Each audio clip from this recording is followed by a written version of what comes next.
বল্টু বাড়ি আসোস নাকি? বল্টু, আরে ওই বল্টু বাড়ি আসোস? ঘেটুর এতক্ষণে আসার সময় হলো, কতক্ষণ ধরে আমি ওয়েট করে আছি ওর জন্য। হ্যাঁ রে, আছি আছি, দাঁড়া, দেখ দরজাটা খোলাই আছে, চলে আয়। বন্ধু একটু দেরি হয়ে গেল রে, আমারে তুই খাওয়া শুরু করে দিছস। কি খাইতেছস? আরে ফ্রেঞ্চ ফ্রাই খাচ্ছি, দেখ তোর সামনেও আছে, তোর জন্য রেখেছি। বাহ বন্ধু বাহ, তুই হলি আমার সত্যিকারের বন্ধু, এই না হলে কি আর বন্ধু? বাহ। বস বস, তাড়াতাড়ি বসে খা তো। তো কাকা কাকিমা কোথায়? ওনাকে তো দেখতে পাইতেছি না। মা আর বাবা একটু বাইরে বেরিয়েছে, দেখ একটুর মধ্যে হয়তো চলে আসবে। বাহ বন্ধু, ফ্রেঞ্চ ফ্রাইটা তো দারুন। তোর কাছে তো সবকিছুই খেতে ভালো লাগে। আসলে বন্ধু আমার জানোস তো একটু খাইতে বেশ ভালোই লাগে, মজাই লাগে খাইতে। বেশ বেশ, নে এবার একটু গল্প করি নাকি? হ্যাঁ বন্ধু, অনেকদিন ধরে গল্প হয় না, আজকে একটু গল্প করি। আর বন্ধু আজকে কিন্তু হাসি ঠাট্টা মজার গল্প হবে না, আজকে কিছু সিরিয়াস কথা কিন্তু আলোচনা করব তুই আর আমি। বর্তমানে যা হইতে আছে সেই সবের ব্যাপারে একটু সিরিয়াস কিন্তু আলোচনা করব, বেশ বন্ধু? হ্যাঁ হ্যাঁ, কিরকম শুনি। বন্ধু রাস্তাঘাটে দেখবি, তুই যখন বাইরেবি দেখবি কত মানুষ আছে যারা মোটরসাইকেল চালায় কিন্তু তারা কেউ হেলমেট পরে না। এইটা কিন্তু বন্ধু খুবই খারাপ, তাই না? হ্যাঁ রে বন্ধু, শুধু কি লোকগুলো হেলমেট পরে না, তাদের বাচ্চাগুলোকেও হেলমেট পরায় না। দেখবি তুই, আমি দেখেছি মোটরসাইকেলের সিটে বসে থাকে, বাচ্চা নিয়ে যাচ্ছে, অথচ বাবারও হেলমেট নেই, বাচ্চারও কোনো হেলমেট নেই। কিছু কিছু ক্ষেত্রে আবার দেখবি বন্ধু যে বাবার মাথায় হেলমেট আছে কিন্তু বাচ্চার মাথায় হেলমেট নাই। এর থেকে বন্ধু ওই বাবা কি বুঝাইতে চায় মানুষে যে আমার মাথার দাম বেশি, আমার বাচ্চার মাথার কোনো দাম নাই?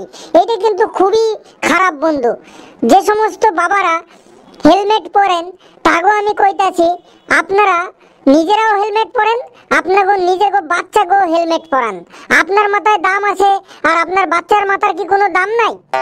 হ্যাঁ রে, দেখিস না সকাল হলে আমাদের স্কুলে যে বাচ্চাগুলোকে যে বাবারা দিতে আসে, গার্জিয়ানরা দিতে আসে, দেখবি তুই বাবার মাথায় হেলমেট আছে কিন্তু বাচ্চার মাথায় হেলমেট নাই, তাই না বন্ধু বল? আমি সব গার্জিয়ানকে কইতাছি যে আপনারাও হেলমেট পরে মোটরসাইকেল চালান, আর মোটরসাইকেলে যারে যারে চাপাবেন, সে আপনার বউ হোক আপনার বাচ্চা হোক যেই হোক, সবারই কিন্তু হেলমেট পরাবেন। নাইলে কিন্তু দেখবেন যদি বাই চান্স কিছু হয়ে যায় তখন কিন্তু সর্বনাশ হয়ে যাবে। তাই আগে থেকে সবাই সাবধান হয়ে থাকবেন, বুঝলেন সবাই? হ্যাঁ, এটা কিন্তু তুই খুব ভালো বললি। আর একটা দেখেছি, সিগন্যাল না মেনে অনেকে গাড়ি চালায়, এটাও কিন্তু বন্ধু খারাপ। হ্যাঁ ঠিকই কইছস। কোথায় স্কুল, কোথায় হসপিটাল, কোথায় বাজার, এই সমস্ত একটু সবার ফলো করা উচিত। রাস্তার পাশেই তো লেখা থাকে কত কিলোমিটার বেগে কোথায় গাড়ি চালাইতে হবে, সেইগুলো দেখে না, মানে একটা গাড়ি তো পাইছি একদম ফুস করে মনে হয় রকেট চালাইতে আছে, এইরকম ব্যাপার। সবার উচিত যে একটু দেখতে না গাড়ি চালান না, যে কোথায় কিভাবে স্পিডে গাড়ি চালাইতে হবে, কোথায় হর্ন দিতে হবে, কোথায় হর্ন দিতে হবে না, এই সমস্ত দেখতে সবার একটু সচেতন হইয়া গাড়ি চালানো উচিত বন্ধু। এতে কি হবে, সে নিজেও সেভে থাকবে এবং রাস্তা দিয়ে যারা চলাফেরা করে তারাও কিন্তু খুব সেভে থাকবে, তাই না বন্ধু? একদম ঠিক বলেছিস। আরেকটা দেখবি, রেল লাইনের লেভেল ক্রসিংয়ে যখন গেট পড়ে থাকে, ট্রেন যাবে, দেখবি নিচ দিয়ে গেট পড়া আছে কিন্তু গেটের নিচ দিয়ে সব সাইকেলওয়ালাগুলো গেটের নিচ দিয়ে সব চলে যাচ্ছে, এটা কিন্তু খুবই খারাপ, তাই না বন্ধু? হ্যাঁ বন্ধু একদম ঠিক কইছস। আমি ওইটা দেখি যে ট্রেন যাবে লেভেল ক্রসিং এ, গেট পড়ে রয়েছে, গেটের তলা দিয়ে সব সাইকেল মানুষ সবাই চলে যায়, মানে বিশাল ব্যস্ত। আরে মশাই, আপনার যখন এতই ব্যস্ত তাহলে আপনি একটু আগে বাইরেন বাড়ি থেকে, 10 মিনিট 8 ঘন্টা আগে বাইরেন। যদি এতই ব্যস্ত থাকে, এই ব্যস্ততার নিকেই এই অ্যাক্সিডেন্ট গুলো হয়, এই দুর্ঘটনা গুলো এই ব্যস্ততার নিকেই হয়। এগো কেটা বুঝাবে ক বন্ধু? এত বুঝায় সরকার, এত বুঝায়, লেভেল ক্রসিং এর আগে কত লেখা থাকে, তা সত্ত্বেও বুঝবে না। এ মানুষ না, মানুষ বুঝবেই না মনে। বোঝা উচিত সবার ব্যাপারটা। আরেকটা বন্ধু দেখবি, যে যেখানে নো পার্কিং লেখা আছে সেখানে বাইক গাড়ি দাঁড়িয়ে থাকে, অথচ গ্যারেজগুলো ফাঁকা। দেখবি অনেক গ্যারেজ আছে, অনেক বাজারে, অনেক জায়গায়, অনেক হসপিটালের সামনে গ্যারেজ আছে, গ্যারেজে গাড়ি রাখবে না কিন্তু সব রাস্তার উপরে গাড়ি রাখবে। এটা কিন্তু খুবই বাজে ব্যাপার, তাই না বল? একদম ঠিক কইছস। গ্যারেজে গাড়ি রাখতে গেলে ওই 5 টাকা 10 টাকা বা 20 টাকা ওই পয়সা লাগবে। এই পয়সার ভয়েই না সব গ্যারেজে রাখতে চায় না, নো পার্কিং এ গাড়ি রাখে। আরে এত টাকা দিয়ে যখন আপনি একটা গাড়ি কিনতে পারছেন আর গ্যারেজে 10 টাকা 20 টাকা দিয়ে গাড়িটা রাখার মতো ক্ষমতা নেই, তাহলে গাড়ি আপনার চালাইতে হবে না। আপনারা যখন গাড়ি রাখবেন কখনোই রাস্তার উপর গাড়ি রাখবেন না, পার্কিং এ গাড়ি রাখবেন। এতে আপনারও সুবিধা হবে, সাধারণ মানুষেরও সুবিধা হবে। বুঝলেন? সবাইরে কইতে আছি কিন্তু শুনলেন কান খুললা। সেদিন বন্ধু গ্রামের বাড়িতে যাচ্ছিলাম, দেখলাম বাসের মধ্যে যা মানুষ আছে তার থেকে বাসের ছাদে বেশি মানুষ চেপেছে। এটা কিন্তু উচিত না বন্ধু, বাসের ছাদে কখনোই মানুষ ওঠানো উচিত না।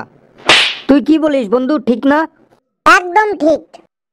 বাসের লোকগুলো কইতাছি, যারা বাসের ছাদে চাপে তাগো কখনোই বাসের ছাদে উঠতে দেবেন না। আর যারা বাসের ছাদে চাপে তাগো কইতাছি, বন্ধুরা আপনারা কিন্তু কেউ বাসের ছাদে উঠবেন না। কারণ বাস যাবে কোথায়, কি গাছপালা ডালপালা থাকবে, গাছে দিয়ে বাড়ি ফাড়ি খাবেন, সব দুর্ঘটনা ঘটবে। আপনারা এগুলো কিন্তু একটু সাবধানে থাকবেন। কারণ আপনারা জানেন যে আপনি যে বাড়িতে যাইতেছেন বা কোথাও যাইতেছেন আপনার জন্য অনেকেই কিন্তু অপেক্ষা করতে আছে। অতএব আপনি সুস্থ সবলভাবে বাড়িতে পৌঁছাবেন এইটাই তারা কামনা করে। বাসের কেউ ছাদে উঠবেন না বন্ধুরা। এ তো গেল গাড়ির ব্যাপার। বন্ধু তুই দেখবি কিছু কিছু লোক আছে, সে টাকা ধার নেবে সময়ে কিন্তু আর টাকা ফেরত দিতে চায় না, তাই না বল? এইটা বন্ধু একদম ঠিক কথা কইছস। টাকা যখন ধার নেবে তখন খুব মিষ্টি মিষ্টি কথা কইয়া, এটা ওটা কইয়া, নানান রকমের কথা কইয়া তুমি টাকাটা ধার নেলা, তোমার কাজটাও মিটলো, কিন্তু টাকাটা ফেরত দেওয়ার সময় আর দিতে চাও না। আমার বাবার কাছ থেকেও কেউ কেউ টাকা ধার নেয়, দুই একজন আছে আমি দেখছি তারা আর দিতেই চায় না। টাকা ফেরত দেওয়া তো দূরের কথা, তারা আর দেখাই করে না। এমন এমন মানুষও আছে দুই একজন। টাকা বন্ধু যদি ধার নেয় কেন? কারণ দরকারেই তো ধার নেয়। তো তার তো দরকারে লাগলো, তাহলে ঠিক সময়ে যদি টাকাটা ফেরত দেয় পরবর্তীকালে কিন্তু সে আবার টাকা চাইলে পাবে, তাই না বল বন্ধু? হ্যাঁ, তবে এমন মানুষও আছে যে তারা একজনের কাছ থেকে টাকা ধার নিল আর ফেরত দিল না, তারা আবার তখন এই মানুষটার কাছ থেকে নেবে না, অন্য মানুষের কাছ থেকে টাকা ধার নেবে। এইরকম মানুষও কিন্তু বন্ধু প্রচুর আছে।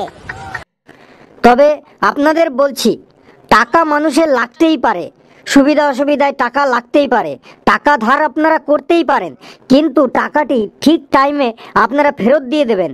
এতে কি হবে, পরবর্তীকালে যখন আপনার দরকার পড়বে আবার আপনি টাকাটা পাবেন এবং আপনার সম্মানটাও কিন্তু ভালো থাকবে।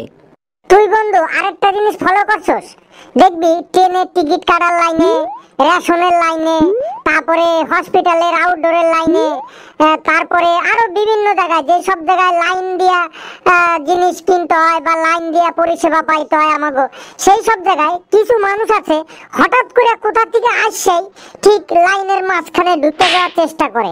এটা কিন্তু বন্ধু ঠিক না। কারণ যারা লাইনে দাঁড়াইয়া আছে তারা তো অনেকক্ষণ ধরে লাইনে দাঁড়াইয়া আছে, তাগেও তো সময়ের দাম আছে। তাহলে আপনি মশাই কোথার থেকে না কোথার থেকে উইরা এসে জুইরা বসলেন আর মাঝখানে ঢুকতে গেলেন, এইগুলো কিন্তু ঠিক না। এইগুলো মানুষের কিছু কিছু মানুষ আছে তাগো সচেতন হওয়া উচিত। কারণ এগুলা করলে কি হয়, বিশৃঙ্খলার সৃষ্টি হয়, এগুলা করা কখনোই উচিত না। আমি দেখেছি বন্ধু, জানিস তো, একবার একটা প্রতিবন্ধী সিটে একটা ভালো মানুষ বসে আছে, অথচ একটা সত্যিকারের প্রতিবন্ধী তিনি দাঁড়িয়ে যাচ্ছেন।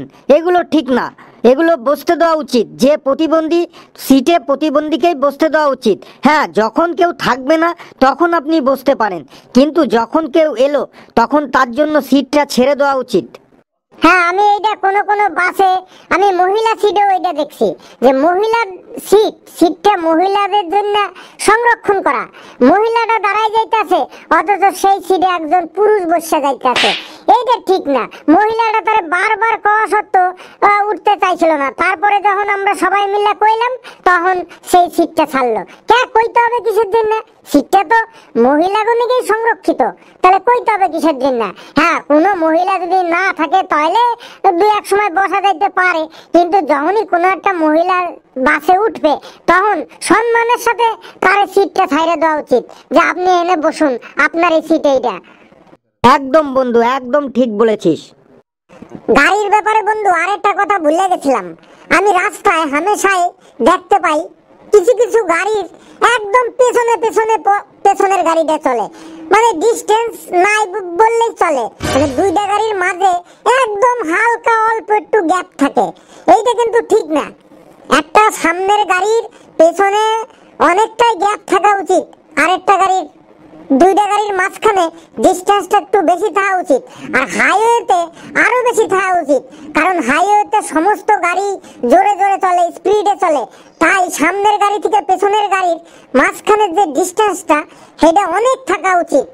তাইলে কি হবে, সামনের গাড়ি যদি হঠাৎ করে ব্রেক করে, ধরেন অনেক সময় গরু ছাগল রাস্তার মধ্যে ঢুকতে পড়ে বা অনেক সময় মানুষ পারাপার হয়, এতে কি হয় যে সামনের গাড়িটা ব্রেক করলে হঠাৎ করে পেছনের গাড়িটা যেন ব্রেক করার মতো সময় পায়, তাতে কি হয় অনেক দুর্ঘটনায় এড়ানো যায়।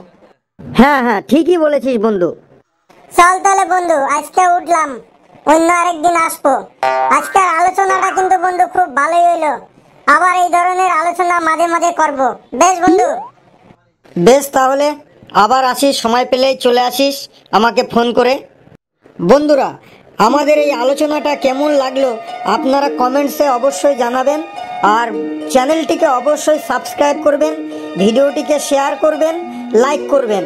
আপনারা সকলে সচেতন থাকবেন, সুস্থ থাকবেন, ভালো থাকবেন। সকলকে ধন্যবাদ বন্ধুরা, আবার পরের দিন দেখা হবে।